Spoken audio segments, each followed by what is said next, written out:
A diario escuchamos noticias sobre guerras, conflictos y disputas territoriales. Por ejemplo, los más actuales son el conflicto entre Israel y Palestina y entre Rusia y Ucrania.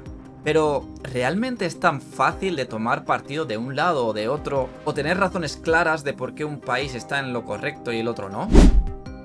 Vamos a profundizar un poco en este tema que es un poco sensible, por lo que pido respeto para todas las partes. Bueno, las personas, sin conocer las razones y todo el trasfondo del conflicto, nos tendemos a ponernos del lado del más débil cuando percibimos un abuso por parte de quien tiene más poder. Pero la verdad es que los conflictos es algo innato en el ser humano, y aunque hoy en día parece que es algo gravísimo e impensable, a lo largo de la historia parece que está en nuestra naturaleza, y no creo que exista ningún lugar en el mundo exento de alguna polémica o de problemas de terrenos. De hecho, aquí en España, donde yo vivo, tenemos discrepancias internas con regiones como el País Vasco y Cataluña, que buscan la independencia ya que no se sienten identificados con lo que España representa, y seguramente esto ocurra no solo en España, sino en todos los países del mundo. Pero, ¿y cómo se ha llegado a esto? Es decir, ¿quién ha decidido qué tierras y cuáles no pertenecen, por ejemplo, a España y cuáles a Francia o incluso como a Gibraltar a Inglaterra?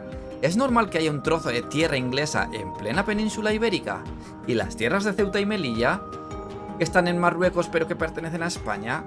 ¿Cómo se logra todo esto y por qué es así? De hecho, ¿por qué tu país mismamente tiene las fronteras que tiene? ¿Por qué no es más grande y más pequeño? ¿Quién ha dicho esto es hasta aquí y ya está? Pues si nos vamos a las razones de todos ellos, veremos que hay un factor común: el conflicto armado. Pero empecemos por lo básico. ¿Cómo se consolidaron los países que hoy conocemos? Pues las fronteras que vemos en el mapa mundial no son líneas naturales.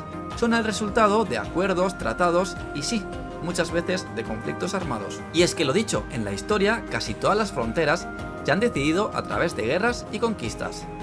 Desde el Imperio Romano hasta las guerras mundiales, los conflictos han redefinido constantemente las líneas que dividen naciones. Por eso tú, el que estás viendo este vídeo, el lugar donde te encuentras y al país al que representas también es una consecuencia de un conflicto armado.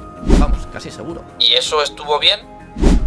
Pero ¿y qué condiciones se tienen que dar para crearse un nuevo país si se quiere hacer de forma pacífica?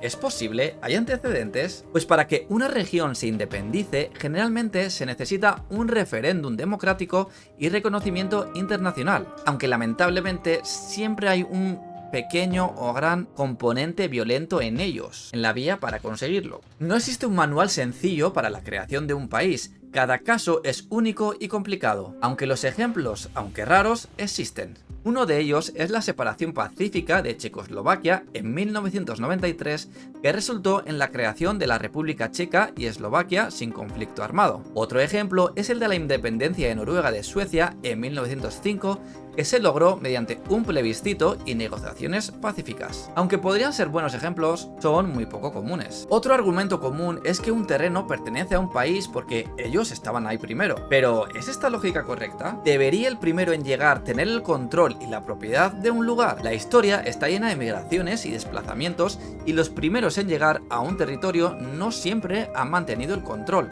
y a menudo han sido desplazados por otros grupos. Las culturas y civilizaciones han surgido y caído, y las fronteras han cambiado continuamente. Por ejemplo, los pueblos indígenas de América vivían allí mucho antes de la llegada de los europeos, pero fueron desplazados por colonizadores. ¿Deberíamos entonces considerar que todas las tierras colonizadas deberían de ser devueltas a sus habitantes originales? ¿Había alguien más antes que los indígenas que a su vez estos fueron desplazados por ellos?